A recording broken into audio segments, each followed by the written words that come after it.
Καλώς ήρθατε σε ένα tutorial της duxtech.com. Σε αυτό το βίντεο θα δούμε πώς βλέπουμε τα στατιστικά μέσω AW Stats από το Control Panel. Πληκτρολογούμε το domain μας,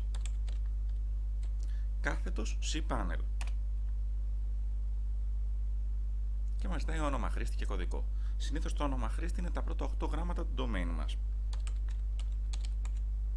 Και καλό είναι πάντα στους κωδικούς μας να βάζουμε νούμερα και σημεία στίξης, για λόγους ασφαλείας.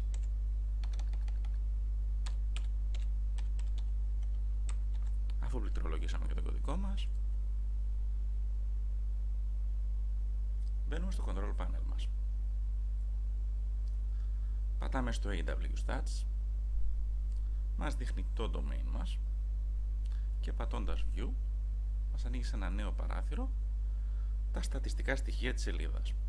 Εδώ βλέπουμε, επειδή είναι καινούργια σελίδα, έχει ανέβει πριν λίγες ώρες, ότι έχουμε μόνο 2 unique visitors. Αριστερά μπορούμε να επιλέξουμε και να δούμε με λεπτομέρειες όλα τα στατιστικά στοιχεία της σελίδας μας. Δηλαδή με keywords, με key phrases, ποιοι μας έστειλαν κόσμο, referring sites, από τις μηχανές αναζήτησης, με ποια browsers μπήκανε και πολλά άλλα.